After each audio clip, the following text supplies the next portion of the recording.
भाई डेविड के पिताजी भाई प्रताप और भाई प्रसाद दोनों यहीं पर एयरफोर्स लोगों से रिटायर हुए. సోదరుడు డేవిడ్ యొక్క తండ్రి గారు ప్రతాప్ గారు మరి ప్రసాద్ అంకుల్ గారు ఇరువురు కూడా ఎయిర్ ఫోర్స్ లో ఇక్కడే రిటైర్ అవుతూ వచ్చినారు. प्रताप भाई को मैंने बहुत रिक्वेस्ट किया कि यहीं पर हमारे साथ रहकर सेवा करे. ప్రతాప్ అంకుల్ గారిని మరి ఇక్కడే ఉండి సేవ చేయాలని ఎంతో కోరి ఉంటున్నాను. लेकिन उनको अपने घर की याद आई, वो आंध्रा चले गए. అయితే వారి ఇంటి జ్ఞాపకం వచ్చినది ఆంధ్రాకి వెళ్ళిపోయినారు. लेकिन प्रभु ने उनके बेटे को भेज दिया. అయితే దేవుడు ఆయనకు కుమారుని ఇక్కడికి పంపించినాడు. एड विलियम्स अंकल भी कोशिश किए कि उनको यहाँ से निकाल दे. సోదరుడు ఎడ్ విలియమ్స్ అంకుల్ గారు కూడా ఎంతో ప్రయత్నించారు ఇక్కడ నుంచి పంపించేయాలని. लेकिन एड विलियम्स अंकल का परमेश्वर जो है उसने अनुमति नहीं दिया.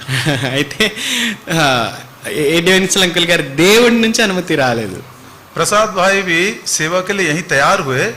बाद में मेरी बड़ी इच्छा थी कि वो भी, क्योंकि हिंदी भी बोलते हैं अच्छे से और वो भी एक सोल विनर है, यहाँ पर रह कर सेवा करे, मेरी बड़ी इच्छा थी, लेकिन उनको भी पसंद नहीं आया. అయితే ప్రసాద్ అంకుల్ గారు కూడా ఇక్కడే ఉండి మరి సేవ చేయాలని సేవలోనే ఇక్కడే తర్ఫీదు పొందారు. ఇక్కడే ఉండి మరి ఆయన ఆత్మలు కూడా రక్షింపబడ్డారు. మరి ఇక్కడే ఉండి సేవ చేయాలని ఎంతో కోరినాను కానీ ఆయనకు కూడా కోరిక లేదు. उन दिनों में हमारे प्रेयर हाउस भी नहीं था. ఆ దినాల్లో మాకు ప్రార్థనా మందిరం లేదు. हम स्कूल में इकट्ठा होते थे. స్కూల్లో కూడుకునేవారం. सुबह 4 बजे मेरी मिसेस उठती थी. ఉదయకాలం 4 గంటలకు నా భార్య లేచేది. 60 लोगों के लिए वो अकेला खाना बनाती थी. 60 మందికి ఆమె ఒంటరిగా భోజనాన్ని సిద్ధపరిచేది. पहला हमारा जो प्रीचिंग ग्रुप है उसमें से 4-5 लोगों का नाम ले लेता हूं मैं. మొదటి 6 దినాల్లో బహిరంగ సువార్తలో పాల్పొందే 4-5 పేర్లు నేను చెప్తాను. एक भाई प्रसाद है और उनकी मिसेस है. ఒకటి మరి ప్రసాద్ అంకుల్ గారు, ఆయనకి భార్య గారు, जो भाई मैथ्यू और सिस्टर मैथ्यू, మాథ్యూ అంకుల్ గారు, ఆంటీ जो है उनका नाम लेता है. एक साइमन सौंदर्य है. ఉన్నవారి పేర్లు చెప్తాను. సైమన్ సౌందే. बहुत ठंडा हो गया वो. मेरे ख्याल से आज प्रसाद भाई का सुनकर उनको थोड़ा गर्मी आया होगा. ఎంతో చల్లబడిపోయినారు. అయితే ప్రసాద్ అంకుల్ గారి యొక్క వర్తమానం విని కొంచెం వేడిపడి ఉంటారని అనుకుంటున్నాను. हमारा यूथ ग्रुप फर्स्ट था. ये साइमन और शिबू और पॉलुस और संजय, रवि और आइजक, ये लोग, जीनस भी था उसमें और प्रभात भी था. ये सारे हमारे यूथ ग्रुप का फर्स्ट ग्रुप था वो. యవనస్తుల్లో మొదటి గుంపులో మరి మరి ఈ రీతిగా సైమన్ గారు, షిబు అన్న, జీనస్, పౌలుస్, రవి, మరి ఐజక్ వీరందరూ ఉండేవారు. उन दिनों में हमको सिर्फ 2 ही काम. ఆ దినాల్లో మాకు కేవలం 2 పనులే ఉండేవి. एक तो प्रचार करना, दूसरा प्रार्थना करना. ఒకటేమో బహిరంగ సువార్త, రెండోది ప్రార్థన చేయటం. छुट्टी मिला कि नहीं हम कहीं ना कहीं चले जाते थे सुसमाचार के लिए. సెలవు దొరకటం ఆలస్యం ఎక్కడో ఒక చోటికి సువార్త ప్రకటించడానికి వెళ్తూ ఉండేవారు. रात भर हम कितने सालों तक प्रार्थना की. రాత్రులు ఎన్నో మార్లు, సంవత్సరాలుగా మేము ప్రార్థిస్తూ వచ్చినాం. और इसलिए मैंने याद किया, हम ना केवल सेवा करते थे और साथ मिलकर प्रार्थना करते थे, लेकिन साथ मिलकर हमने दुख भी उठाया. మరి కలిసి సేవ చేసేవారము, కలిసి ప్రార్థించేవారము, అంత మాత్రమే కాదు కలిసి శ్రమను కూడా అనుభవించినాం. जिस तूफान में पौलुस घिरा हुआ था, మరి ఏ తుఫాన్లో అయితే పౌలు చిక్కుబడినారో, और वहां पर उनको जीने की भी आशा नहीं थी, మరి బ్రతుకుతామన్న ఆశ కూడా వారికి లేకుండానది. ऐसा ही एक तूफान पूना बेतनी में आया 2010 में. అలాంటి ఒక తుఫాను బేతనీలో, పూణే బేతనియాలో 2010వ సంవత్సరంలో వచ్చినది. मैं तो बिल्कुल एक पांव पर खड़ा था कि कब मैं यहाँ से चला जाऊं.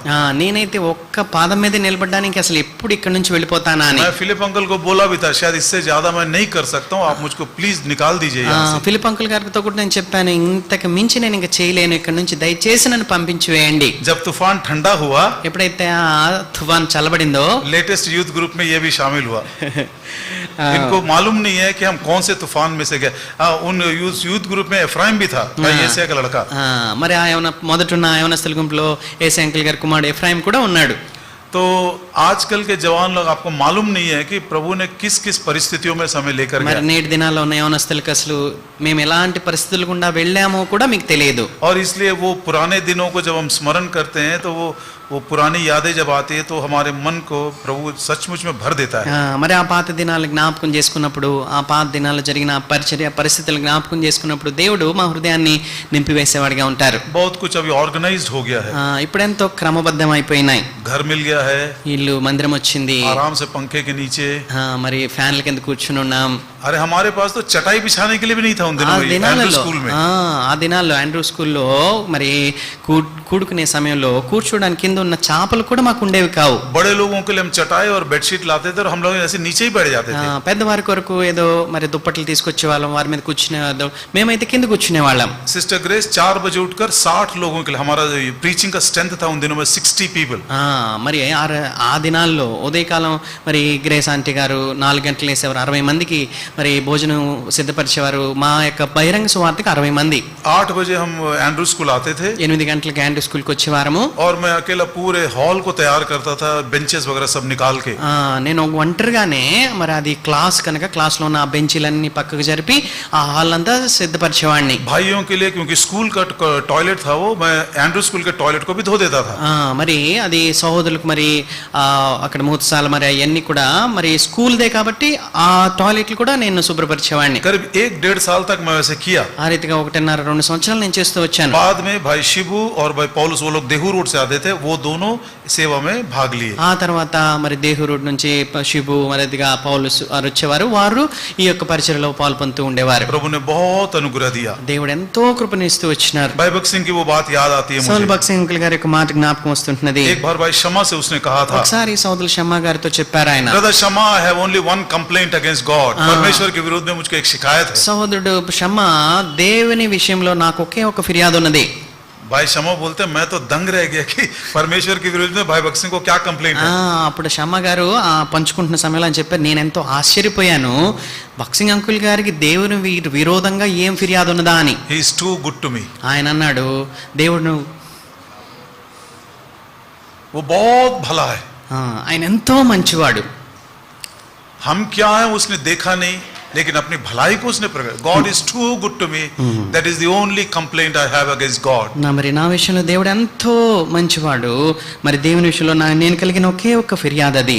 यदि आप भी इसको महसूस करोगे तो शायद आप भी उस प्रभु की वैसी ही सेवा करोगे जैसे प्रभु ने हमसे भी प्रेम किया. మరి ఏ రీతిగా ప్రభు మనల్ని ప్రేమించినాడో అదే విషయాన్ని మనం సరిగా గ్రహించినట్లయితే అదే రీతిగా మనం కూడా ఆయనకు సేవ చేసేవారంగా ఉంటాం. आखिरी बार रोम जाने से पहले पौलुस ने अग्रिप्पा के सामने गवाही दिया. చివరిసారి రోమకు వెళ్ళక మునుపు అపోస్తలుడైన పౌలు అగ్రిప్ప ఎదుట ఈ రీతిగా సాక్ష్యం ఇచ్చినాడు. सुनने के बाद अग्रिप्पा का हृदय थोड़ा सा टच हुआ. ఆ యొక్క సాక్ష్యాన్ని విన్న తర్వాత అగ్రిప్ప హృదయం తాకబడింది. अग्रिप्पा पूछता है, అగ్రిప్ప అంటాడు, अरे 15 मिनट का संदेश देकर तू मुझको क्रिश्चियन बना लेना चाहता है. 15 నిమిషాలు వర్తమానం చెప్పావో లేదో, నన్ను కూడా నీలో క్రైస్తవుడిగా చేయాలనుకుంటున్నావా? पौलुस ने कहा, అపోస్తలుడైన పౌలు గారు అన్నారు, राजा अग्रिप्पा, రాజైన అగ్రిప్ప, मेरी इच्छा है कि ना केवल तू क्रिश्चियन बन लेकिन मेरे जैसे बन जा.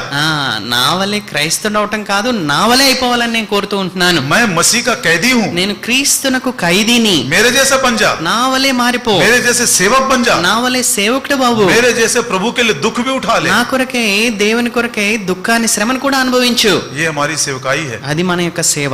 प्रभु हम सबों से बातें करें. దేవుడు మనందరితో మాట్లాడిన గాక. आज के वचन को स्मरण करिए. ఈ దిన వాక్యాన్ని జ్ఞాపకం చేసుకోనండి. घर जाने के बाद यदि प्रभु किसी विषय में आपको कायल करता है तो समर्पण के साथ उस बात को आने वाले दिनों में पूरा करिए. ఇంటికి వెళ్ళిన తర్వాత మరి దేవుడు ఏదైనా విషయంలో మిమ్మల్ని